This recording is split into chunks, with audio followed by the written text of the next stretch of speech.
La chronique cinéma vous est présentée par le magazine Studio Ciné Live.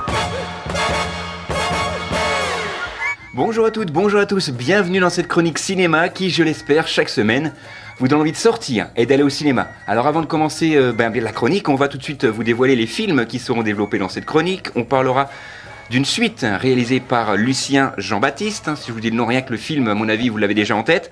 On parlera également d'un nouveau film tiré d'un roman d'Agatha Christie. Et on terminera très brièvement, puisqu'on en a assez parlé.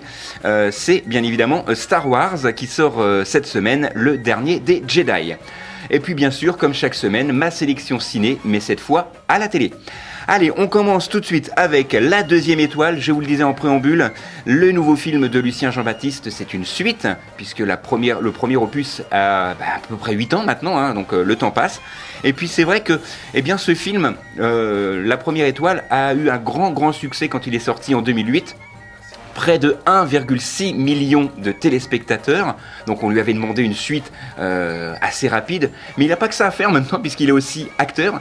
Il a été beaucoup demandé, puis il n'avait pas forcément envie de faire une suite pour faire une suite. Et bien là, dans La Deuxième Étoile, il a trouvé le sujet intéressant. Alors, on se les retrouve tous à la montagne pour les vacances de Noël. Il a décidé d'emmener toute sa petite famille, mais le problème c'est qu'il y a sa mère qui débarque des Antilles, il y a aussi sa femme qui vient lui annoncer qu'elle va devoir s'occuper de son papa, et puis les enfants qui n'ont pas forcément envie de partir. Bref, va-t-il réussir à emmener toute la famille à la montagne et sur place, tout cela va-t-il bien se passer? Vous le saurez en allant voir La Deuxième Étoile, la suite de Monsieur Lucien Jean-Baptiste, qui est également devant et derrière la caméra, comme l'a été Fermine Richard ou encore Anne Constini, qui fait partie du casting. Et puis on a aussi un hommage à Bernadette Lafont, qui faisait partie du casting de La Première Étoile, mais là, comme elle est décédée entre temps, le réalisateur Lucien Jean-Baptiste a réussi à trouver la petite astuce. Je ne vous dévoile pas comment. Elle fera quand même partie du casting. Il y aura un petit hommage, une petite scène avec elle. Vous découvrirez comment en allant voir La Deuxième Étoile, qui bien évidemment sort cette semaine. Autre sélection, un film complètement différent, Le Crime de l'Orient Express. C'est un titre et c'est un film tiré d'un roman d'Agatha Christie, qui est sorti en 1934, qui a été adapté une première fois au cinéma par Sidney Lumet. C'était en 1974, il y en a eu d'autres, il y a même eu une série télévisée. Et bien là, on reprend à peu près les mêmes ingrédients et on recommence, sauf que là, effectivement, c'est remis au goût du jour. Et puis avec des acteurs et un casting quand même assez impressionnant, puisqu'on retrouve Johnny Depp, on retrouve également Michel Pfeiffer pour ne citer qu'eux. Et puis l'histoire, un meurtre a eu lieu dans le luxueux train de l'Orient Express. Et effectivement, Hercule Poirot va devoir élucider le mystère avant qu'il ou elle ne refrappe à nouveau. Si ce film vous a plu en version 74, en version Ciné Lumet, je suis sûr que celui-ci vous plaira également. Le titre, on n'a rien inventé de mieux, on n'a pas changé le titre non plus, Le Crime de l'Orient Express, et ça sort évidemment cette semaine. Et puis, avant de vous quitter, j'aimerais quand même vous dire que Agatha Christie a signé plus de 66 romans, 150 nouvelles et 20 pièces de théâtre qui se sont vendus à 2 milliards d'exemplaires, je dis bien 2 milliards d'exemplaires. Seul William Shakespeare et la Bible ont fait mieux. Alors, si vous ne connaissez pas ce roman, allez voir le film Le Crime de l'Orient Express. Dernière sélection, je vous l'ai dit, on passe très vite là-dessus. Star Wars, le dernier des Jedi, en IMAX, en 3D, en stéréo, en fauteuil, voilà, tout ce que vous voulez. Alors c'est vraiment pour les inconditionnels. Moi personnellement, côté Star Wars, j'ai décroché depuis les 2 trilogies de George Lucas, depuis qu'il a revendu la licence. Voilà, j'accroche un petit peu moins, je vous rassure. J'irai quand même le voir pour me faire quand même mon avis. C'est ce que je vous invite à faire. Le film s'intitule Star Wars, le dernier Jedi. Et je pense que c'est un film à aller voir en famille, en IMAX, au cinéma Gaumont Parc Millésime. Et voici tout de suite ma sélection ciné, mais à la télé cette fois.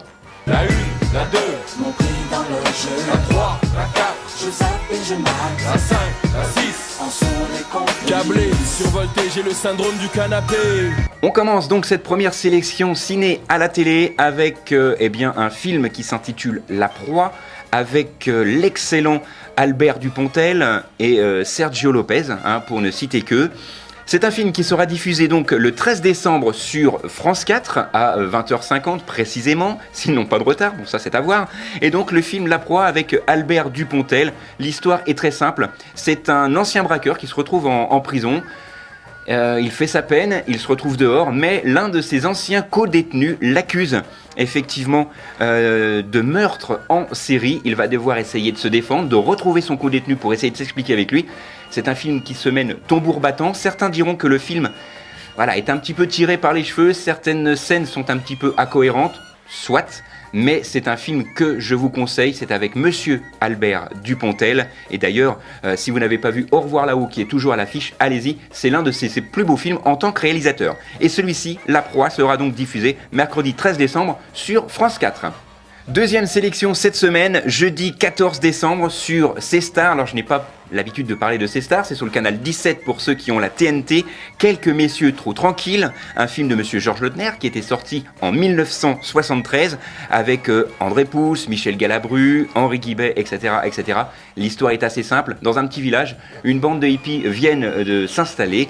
Et puis bien sûr, c'est pas très bien vu. Et puis comble du comble, c'est qu'un meurtre va être commis dans ce petit village, et effectivement, là, le film va réellement commencer. C'est un film burlesque, un film comme je les aime. Ça a un petit peu vieilli, certes, mais pour moi, ça reste du très grand cinéma français.